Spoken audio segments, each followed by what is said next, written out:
Hello there and welcome to the Windkiller channel once again. I've been AFK for a while, but I think it's time for another battle report.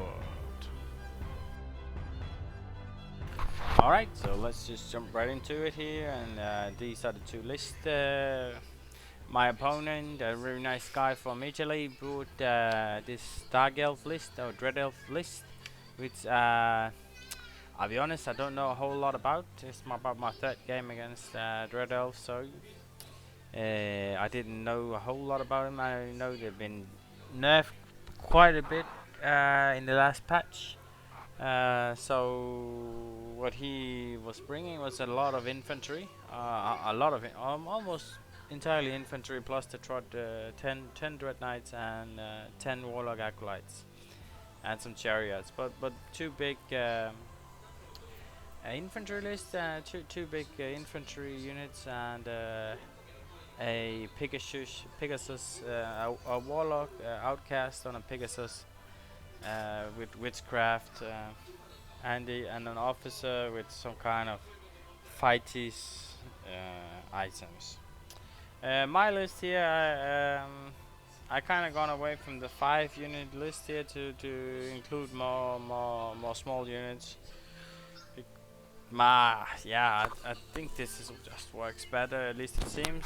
It's pretty close to the Spanish ETC list, with a few changes. I don't do the Ramadan Riders. Instead, I have the Tyrococcus, and my Caimans are a little bit bigger, and then I do 15 Sauruses instead of Skinks. I think that's, and then I have, yeah, I think that's about it. That's about the only difference between those two lists. Strongly considering taking out this engine of the Paliquid to exchange it for the one where you can reroll 1 dice per game, either dispel or casting. I forgot the name of it. Anyway, these are the list, and without no further ado, let's jump into it.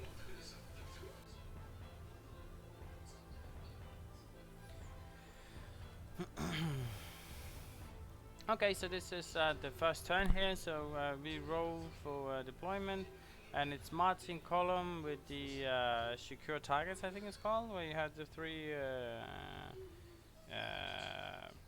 markers on the middle, where you have to stand 1 turn to conquer it. So I rolled, I got to choose size and he got to deploy first. We choose spells. He has all his witchcraft spells and some evocation spells. And I have the Protanian Potente, so I have all the 1/1 spells. So my deployment goes like this. In the beginning, I want to start from the left side here, and so does he. So he places some fast cavalry here and some chariots, the usual flank units, and I want to use my. I saw he deployed first, and he deployed these. What are they called? I don't know, but these archers that shoots pretty heavily on short range. And then I put 15 Saurian on the flank here, to hope to maybe deal with his chariot, or maybe potentially get a flank off on the Dread Knights if they came a little bit too long forward. I will chaff him off with my spearback, and then I will see if I could maybe get a flank charge on the Dread Knights. The thing about his list was that he didn't have too much shooting in it. There was almost no shooting in it. So my spearbacks and my salamander were really good in this game here.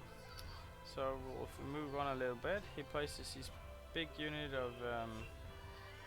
If we move on a little bit, I think, yeah. So I'm kind of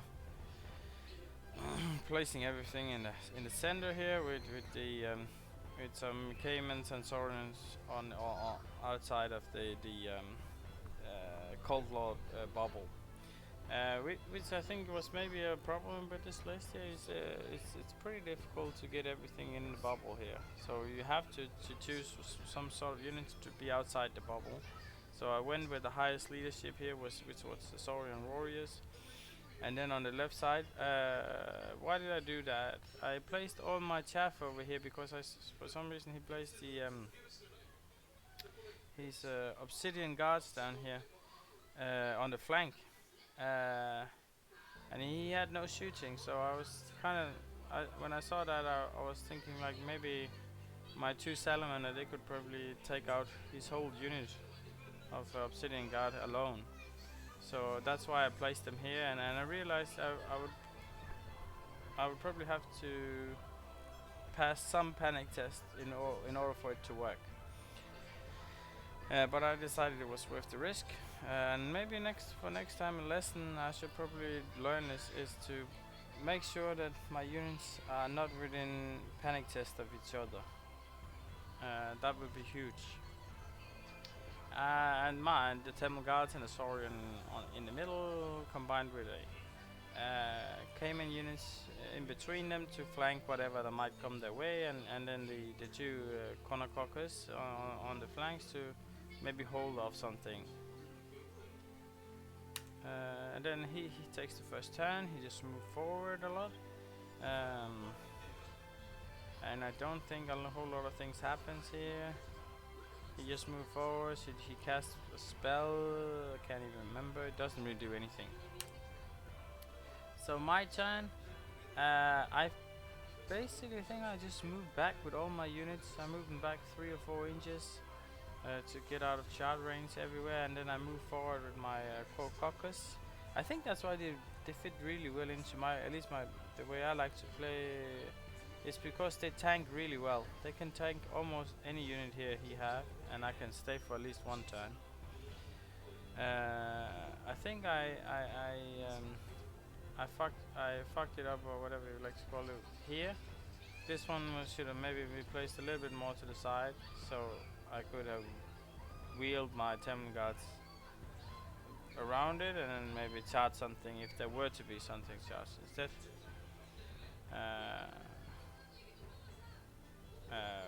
But yeah, overall, I think even if he charges, I would probably hold.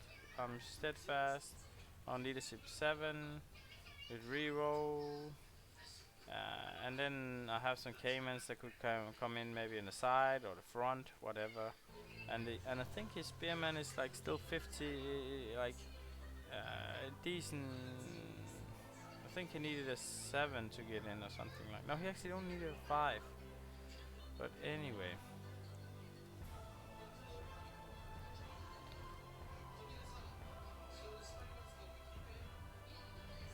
So the next thing that happens is I do a little bit of magic.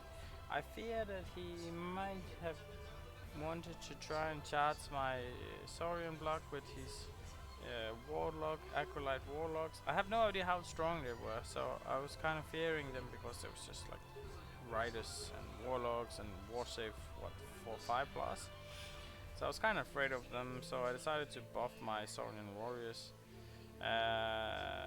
Thinking back, I should probably have gone for something else. Maybe my chameleon skinks over here or something else. Oh, and my shooting phase, which I will go to my shooting phase, and here I just burn him up on the left side here with my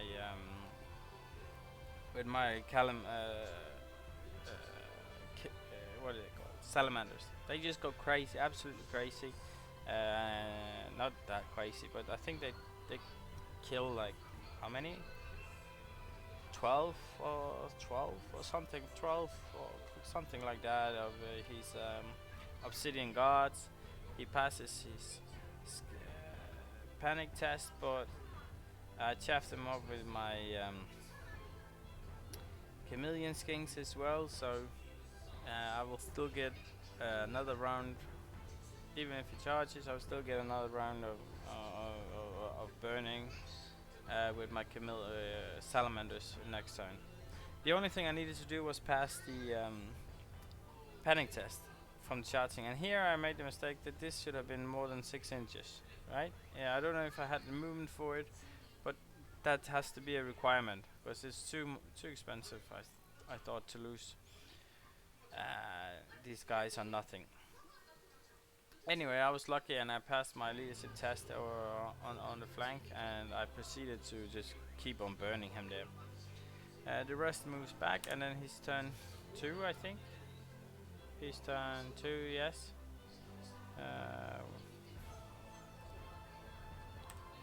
He goes like forward a little bit and he charges on the flank with Obsidian Guardian.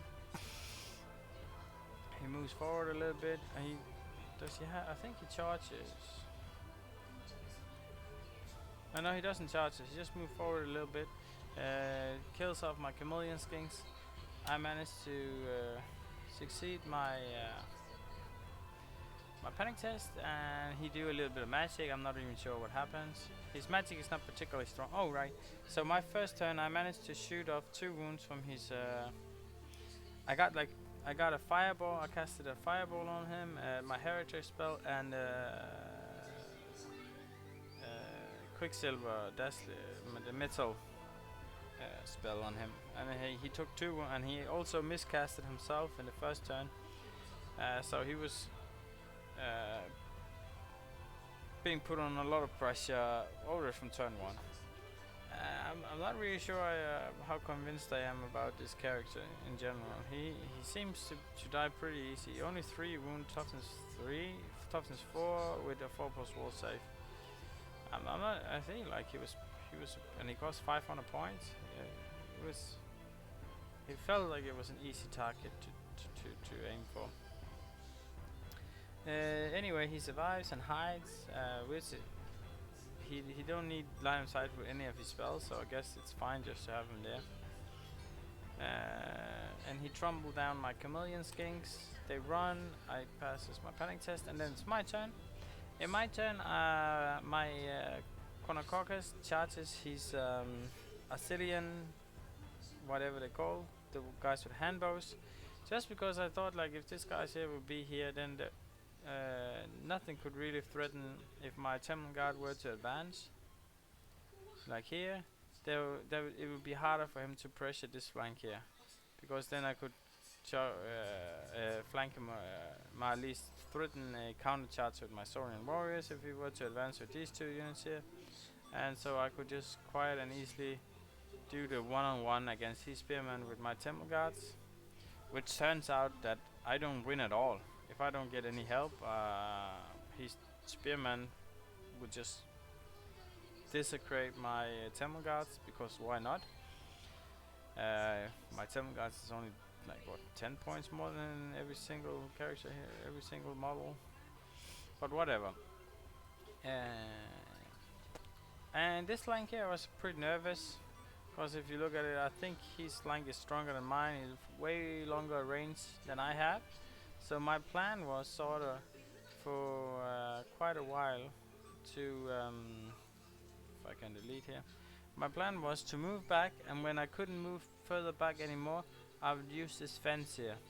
So I would put my Saurian warrior up here, and then I would use my parry plus distraction, which would make him hit on 4s, which might not be enough, but it would be the best I could do. And then I would use my spearbacks here to chaff him off here, and then my caimans would be able to charge while these guys here advanced forward. That was the idea, and I can't quite remember if that's what happened. So I didn't get any significant magic off here. Yes, I threatened, but as you can see here, I threatened the counter charge with my Saurian warriors, and my Temple Guards move up a little bit, and I chaff off his Red Knight. And I keep on trying to burn his Obsidian Guards here, which I make a pretty big mistake here. I wanted to keep on burning him. I failed some March test here with my salamanders, so I couldn't get out of range. I couldn't get out of line of sight, so I had to chaff him up with my Chronococcus. So I put him here, But it turns out my salamander, they killed so many of his warriors that he wasn't wide enough anymore to be chaffed off by me. So he could actually get a charge on this guy here, I recall, which was a shame. Yes. So let's see what's next. Yeah. So he's turn 3, I think it is. He goes for the charge on my Temple Guards with this unit here and this unit here. And luckily his Dread Knight, I don't know if it's lucky, maybe I could have taken it, maybe I couldn't. But his Dread Knight fails the charge, so it's only his Spearmen. And right now my plan is at least that my Caymans will be able to flank charge here if his Chariot here won't overrun too far into the zone here for me not being able to reel into it. So that if he managed to do that, then I could probably I would have needed one more turn to reorganize my troops to help my Temple Guards, and which may not have been enough because these spearmen are really strong and my Temple Guards are not really strong. So that was but some miracles happens here in this turn here, as I think we can maybe see in the next picture. If we wind forward a little bit here. So wind forward a little bit here to after the magic phase.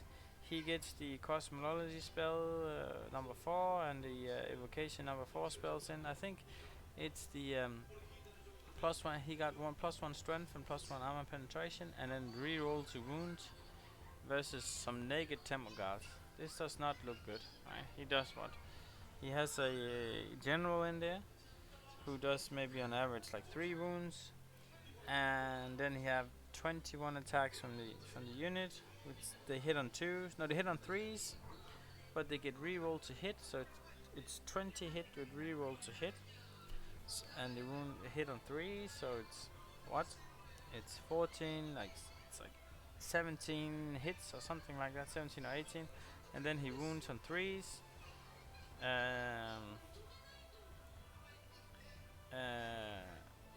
Which it's 12 wounds, right? And then I save on. He has AP 2, so I save on 5. So it's like 8 plus the 3 from the general. So it's 11 dead in just one turn, right? I think he kills about 11 as well. It was fairly. He rolled fairly. So that was gonna be a rough combat, but here we have the combat here, which is beautiful, right? He charges. I managed to do 2 wounds. My spearback actually did 2 wounds in the previous turn while shooting at it. I think one of the lessons I learned was spearbacks shoots pretty good against weak chariots. If they don't have Resident 5, I think they do decently good against chariots actually. So, and probably also against the Dread Knights. Knights with toughness 3, because they have AP 2. Anyway, he charges and he doesn't manage to deal a single wound with his chariot. So now he's stuck here with a flank charge waiting from my Saurian warriors. And because he failed with the Dread Knights here, I could overrun into the Dread Knights in the flank. It was just a very nice coincidence of luck here. And my Caymans will be able to get the flank charge off here, and I needed a 5 to hit. From here on, everything sort of goes downhill for him. He gets his charge off here on the salamander, and I think he kills it and turns around.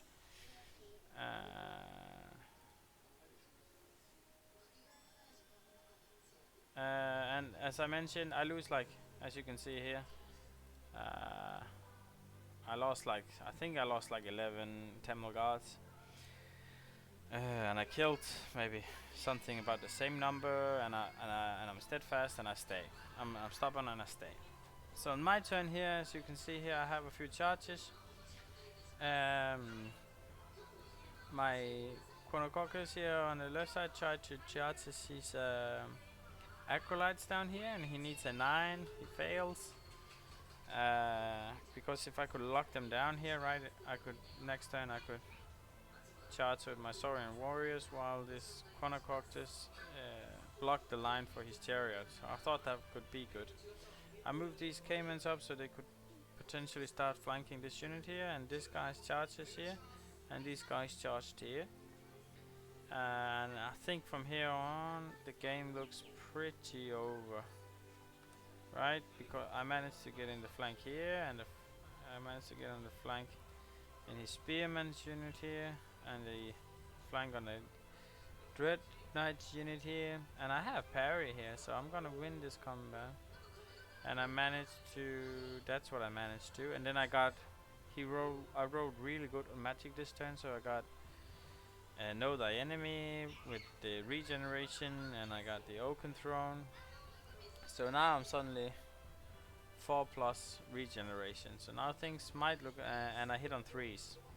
So things, actually I was in doubt here whether to do Know Thy Enemies on my Caimans or on my Temple Guards. I chose the Temple Guards because they were going to receive more attacks. But it wouldn't make a difference because he would hit on 4s anyway. So I still don't quite know what's the correct play to do here. Sorry, it's a bit late here. So anyway, the combat here goes. I think we do the. Yeah, because I wanted to see how the Dread Knights and the Saurian Warriors, the combat went first, so I could see if how I needed to reform my Temple Guard. So I think we do this combat here first, and a little bit unexpected. I don't think I break him actually. Oh, I don't break him, and then we do the Spearman combat, and I think I kill like 20. I think he have maybe 5 spearmen left. He's general and 5 spearmen. He auto breaks because I just had enough for the second rank here. If he killed one more, he would have been steadfast. Anyways, probably wouldn't have done that much. And I overrun him, I managed to catch him, and now it's just sort of lining up for cleanup duty, right? These guys could get into the flank here. Even if they reform to look this way, I can still see them, and I'm getting into the rear. My Chronococtus here is closing the map up nicely here, so he can really advance with these guys in this way here. So he decides to go into my Saurian warriors with them. I'm not sure if my Saurian warriors are happy about it. I wanted to try it, but maybe it's not ideal. Why? Salamander keeps on shooting this one here, and I think he gets it. And as you can see, I have a bunch of spell on my Temple Guards, and the plan is just to advance towards the objective. And then maybe if I can get the Dread Knights running, I will do the objective here with these guys. Yeah, that was the plan, and then it will be a victory, right? Watch it.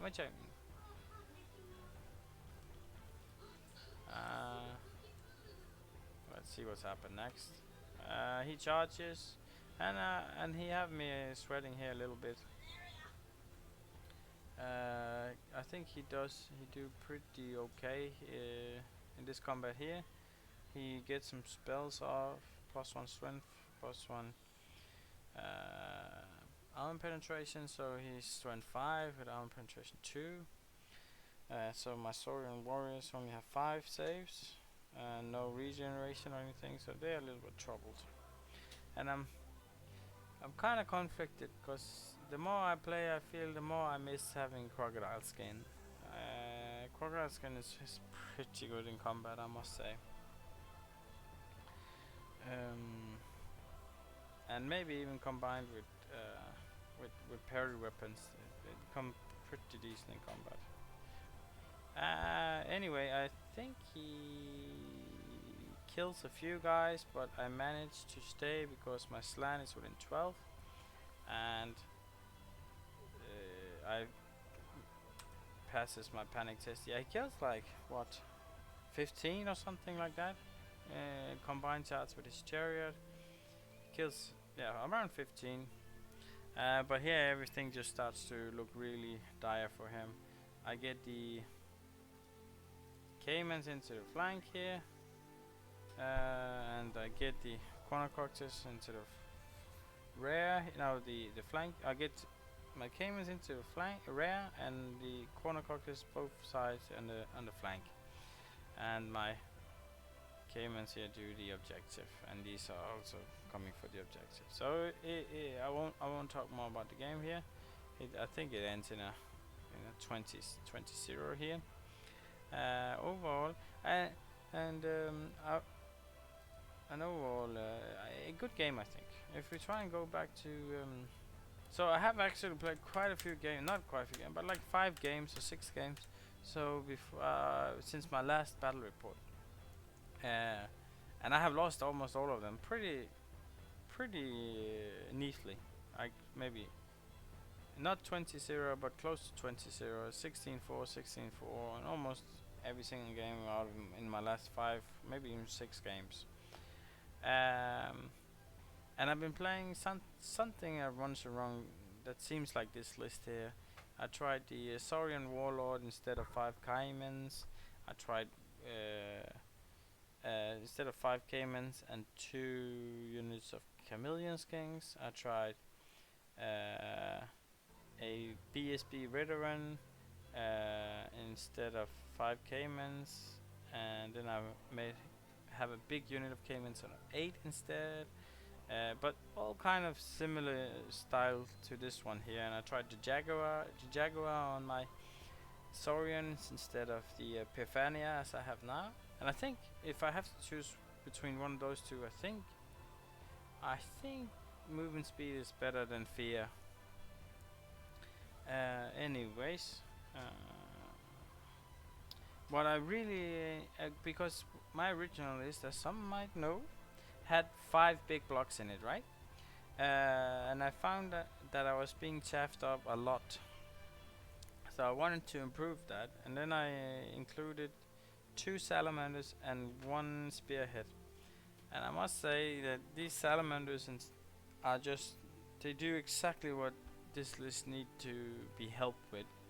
Because in all my games almost, I always found it impossible for me to stop his big units. If he had, like, if you can see even in this game here, he has 35 spearmen, and I just can't do anything about him. I need to shave him off before I can do anything proper against it. And the salamander just do an amazing job doing that, right? Like, I mean, like, it's 1, 2, 3, 4 ranks, so 43. So what? That's 6 hit plus 3.5 from the D6. So it's 11 hit for wound on 3. It's like 8 wounds they do on these each. Something like that. It's insane. They take out a half unit. It's just too good. It just works perfectly in this list here, I think. Spearbacks I don't like, but I think it's a good alternative to what I have. And so this list here is probably the one I've so far felt the happiest with. As you can see here, this is how it looks. And the biggest problem is it's very wide, so I'm gonna so maybe I could try and consider to put in the crown, because I think with 15 inches maybe I'll be able to cover more. I'll be able to cover more ground, right? Very fucking logical. And maybe it's enough, I don't know. Or maybe you have to play like yeah, I don't know.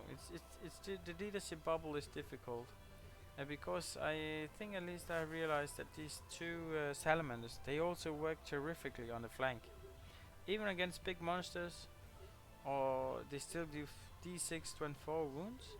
It's not fantastic, but they can march 12 and still shoot. So sometimes they can move out of line of sight and then still shoot.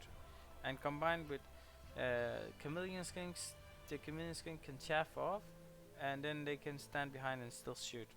So I think overall it's the first time I tried to play with them on the flank, But if I meet an opponent with say dwarf or someone who has a lot of demons, a lot of infantry units, then I think I could maybe consider trying them on the flank again, and try and and have to play around the panic test. But they seem decently good on the flank. But of course, if you put them in the center, that would be okay too, because then you can probably find some big units of the opponent as well. But it gets difficult to place your other units, because maybe you want to place the settlement here, or here, or here, or here, or here, in between your two Saurian units, or on the outside of them, right? And then where your Caymans gonna go? Then you have to put your Caymans on the flank, and then you only have leadership 7 with a unit that costs like what, 400 points. And usually what the opponents put on the flank always have fear, so you're suddenly down to leadership 6 with charts 6, and it just doesn't seem as very good.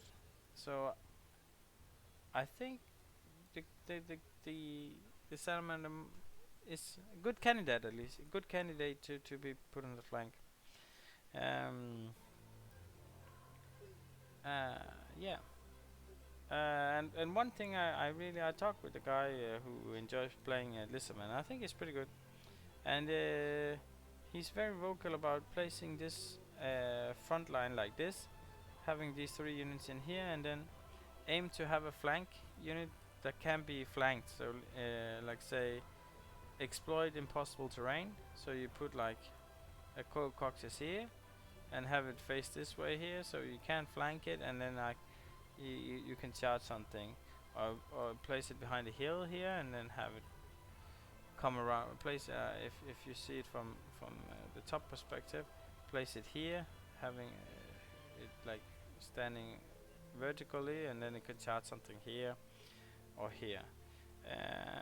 And then the discussion comes, if you want to fight with them, is this Trigador better than the Tyrococtus? And I just have to say, for personally, I prefer this one here. These guys here, I think they're very good. Like if they don't fail the panic test, they are just really hard to get rid of. I mean, 5 wounds, armor save 1, potentially with some regeneration here and some regain of wounds. I mean, they're really tough to deal with. But their nemesis is fear and losing combat, right? And that's also one of the reasons why I have the Alt of God instead of Sun Engine. But if I had the point for Sun Engine, I would do Sun Engine. But Alt of God is also good because it helps with the last. It sometimes deal a wound or 2, which gives you. Sometimes it gives you the needed combat resolution to win the combat. Overall, I think this list here is really good. Actually, I think that this is so far probably the most successful list I have played with. They also have 12 chameleon skinks combined with 3 spear bags, 2 summon and 1 spear bag. So what I'm considering is to take out 1 more Cayman, and then put in 1 more salamander, and maybe 1 or 2 more chameleon skinks.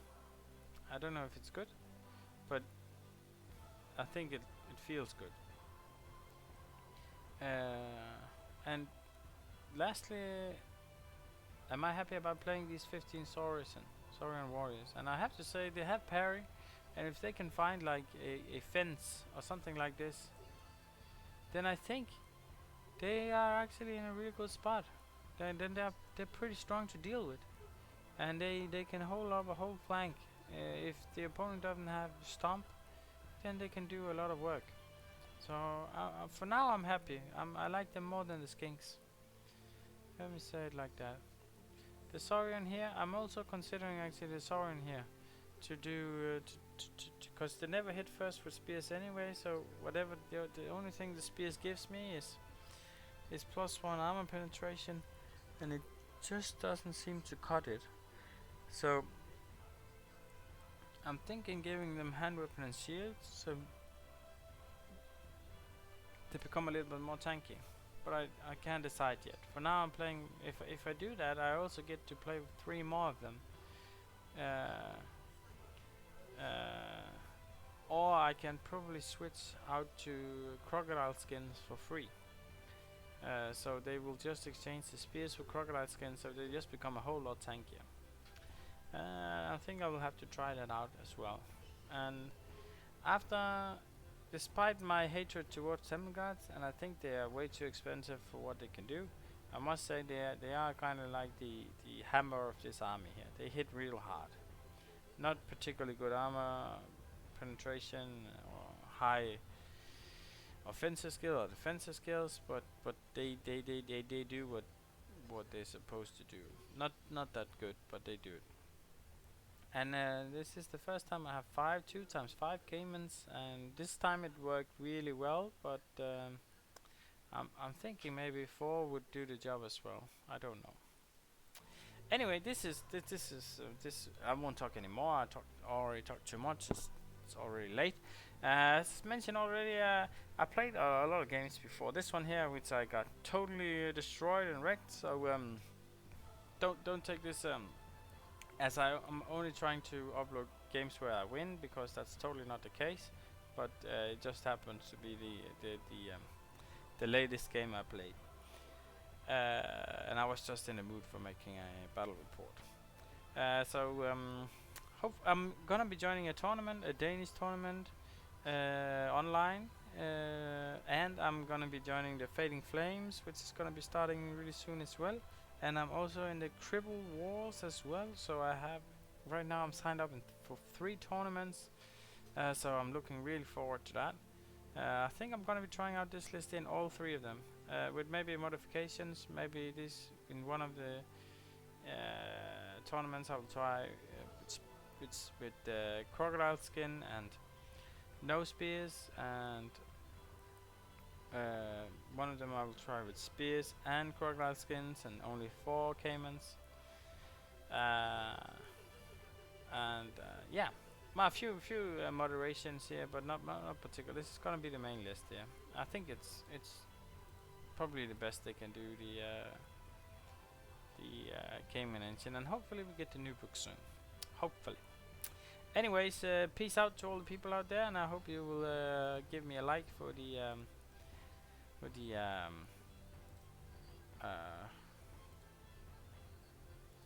battle report, and hopefully you enjoyed it. Take care.